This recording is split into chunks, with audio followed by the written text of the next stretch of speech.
आंतरवली सराठी इथे मराठा समाजाच्या वतीने बैठक झाली। यामध्ये काही निर्णय घेण्यात आले।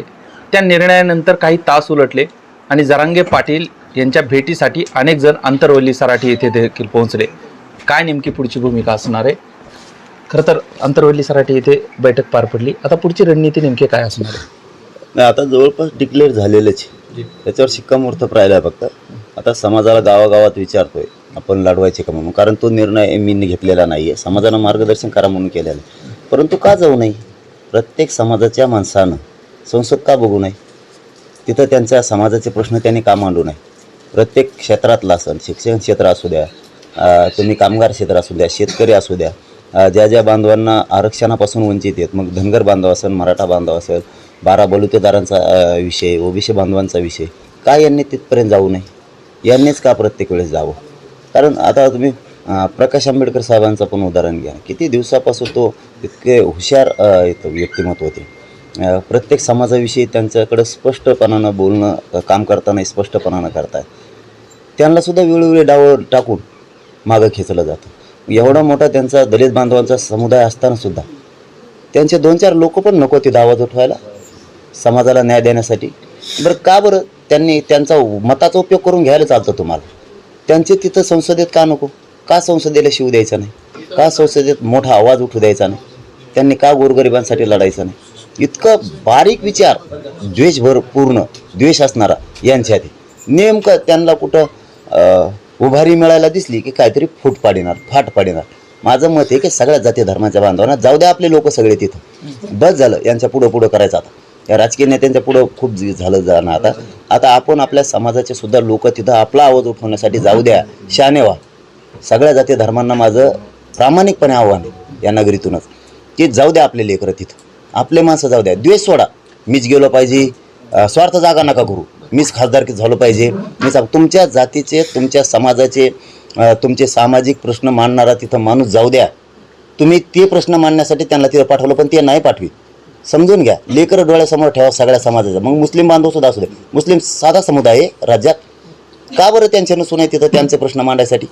आणि हे समाजाला पण मुस्लिम असो, दलित बांधव असो, धनगर बांधव, मराठा बांधव, 12 बलुतेदार, यांना का कळू नये? आपल्या लेकरांचे प्रश्न मांडायला, आपल्या समाजाचे प्रश्न मांडायला आपल्या हक्काचे माणसं तिथं पाहिजे। यांना देतो हे मांडतात का? आपले नाही मांडत, शहाणे व्हा। मी एक मुलगा म्हणून सगळ्या जाती धर्माच्या लोकांना सांगतो, जाऊ द्या आपले लोक, मला नाही जायचं।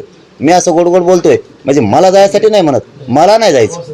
हो द्या उद्धार आपल्या गोरगरीब समाजाच्या लोकांचा आणि लेकरांचा सुद्धा। कोण कोण एकत्र येऊ शकतं? असं काही रणनीती बनवण्याची मार्ग खुले आहेत का? लोक अनेक जण तुम्हाला येऊन भेटतायत अशी माहिती आहे। लय एकत्र येणार आहेत, पण आत्ता ओपन करणं म्हणजे त्यांच्यासमोर पत्ते उघडं करणं योग्य नाही, कारण ते खूप चतुर आहेत। त्यांनी आत्तापर्यंत जे डाव टाकले ना, ते डाव आपण उधळले सामाजिक याच्यातून। आता राजकीय डाव आहेत त्यांचे, आता त्यांच्या डावाला प्रति डाव राजकीयच टाकावं लागणार आहे, सामाजिक डाव इथं चालणार नाही। कारण हे नाण्याच्या 2 बाजू आहेत। आंदोलन सामाजिक ही एकदम वेगळा विषय आणि राजकीय हा एकदम वेगळा विषय। याच्यात पूर्ण पत्ते जर ओपन केले तर तो माणूस यशस्वी टोकापर्यंत जात नाही। पण अनेक ठिकाणी प्रस्थापित आहेत, ते एकत्र येत आहेत, कधी कुरघोड्या करत आहेत आणि सत्तेत राहत आहेत। या प्रस्थापितांना दणके मिळणार आहेत या निवडणुकांमध्ये येणार? शेवटी जनतेला किंमत आहे, प्रस्थापितांना नाही। तुम्ही चेहरे 1000 शेकडो समोर बसून नाही उपयोग, पाठीमागं कोण याला खूप महत्व आहे। आणि आमचं नशिबानं असं झालेलं आहे सध्या, आमच्याकडे अगोदर मतं आहेत नंतर उमेदवार आहे। त्यांचं तसं नाही आहे, त्यांना उमेदवार शोधायला लागतो, अगोदर उमेदवार आणि मग मतं मागायला जायचं। आमच्याकडे आधी मतं आहेत, उमेदवार कोणीही द्याव द्या। बीडचंच एक उदाहरण आहे ना, जास्तीचं सांगत नाही मी, हे रात्रीतून काय करू शकतात हे बीडचंच एक उदाहरण आहे। त्यामुळं आम्ही आधीच सावध येतात की जर एक माणूस हे असं करणार असले, गोड बोलून त्यांच्या भविष्यापासून त्यांना लांब नेणार असले, समाजाची इच्छा असतानाही ते जर एका रात्री ती माणसं इकडची इकडे नेणार असली, तर आम्ही सावध आहेत। कोण कोण भेटायला येतं काय तुम्हाला 30ला सगळं ओपन करणार आहे, पण यांच्या पायाखालची वाळू त्या दिवशी सरकल की कोण एकत्र आले तर हे भयान झालं। पण मात्र एक त्यांना सांगतो, जसं तुम्ही सामाजिक आंदोलनात हलक्यात घेतलं होतं आणि तुम्हाला जड गेलं, तुम्ही सगळ्या सोयऱ्यांची ओबीसीतून आरक्षण नाही दिलं, तुम्ही मला राजकारणात सुद्धा हलकं घेऊ नका। 30 तारखेपर्यंत भूमिका स्पष्ट होऊ शकते।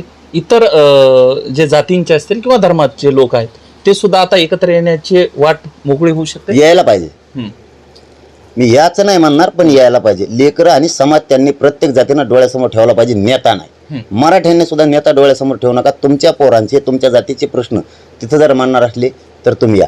आणि याच्यात मला लई राजकारणातलं कळत नसल्यामुळं माझं जिचेच्या माध्यमातून आव्हान सुद्धा आहे, ज्यांना ज्यांना राजकीय गणित जुळतात, जे एक्सपर्ट आहे त्याच्यात, यांनी अंतरवालीकडे या थोडं. हो द्या, तुमच्या ज्ञानाची किंमत गोरगरीब जनतेला होईल. तुम्ही तुमच्या ज्ञानाची किंमत यांना खूप करून दिली राजकीय नेत्यांना. एकदा गोरगरिबांच्या पाठीशी उभा राहा. मग याच्यात वकील बांधव असेल, निवडणूक आयोगाच्या बद्दलच्या माहिती असणारे लोक असतील, गणित जुळवणारे असतील, जे जे डोकेबाज लोक आहेत, हे आमच्याकडे दोन गोष्टी आहेत. मतं आहेत, थोडं त्याच्यात तुमचा जर भर दिला तर खूप चांगलं होईल. त्यांनी येऊन जर केलं काम, त्यांच्यासाठी केलं, आता जनतेसाठी केलं, खूप चांगलं होईल. आणि शेवटचं एवढंच, मराठ्यांसह सगळ्या जाती धर्मांच्या लोकांनी लेकरासाठी आणि जातीच्या अस्तित्वासाठी जरा एकत्र यायचं शिका, टिकवा ती. कुणाकुणाला संकेत आहेत आता, सत्ताधाऱ्यांना, विरोधकांना की सगळ्यांना? आणि त्यांचं जाऊन तिकडे त्यांना खड्ड्यात पडून द्या. त्यांचं काय देणं घेणं नाही आम्हाला. त्यांनी तर सगळ्याचा दिदारा करून ठेवला, त्यांचं देणं घेणं नाही आम्हाला. आपल्या जे समाज बांधव आहेत सगळे, मग त्यात मराठा आहे, त्याच्यात दलित बांधव आहे, मुस्लिम बांधव आहे, 12 बलुतेदार आहेत, ओबीसी बांधव आहेत, धनगर बांधव, यांनी समजदारीची भूमिका घेणं लय गरजेचं आहे.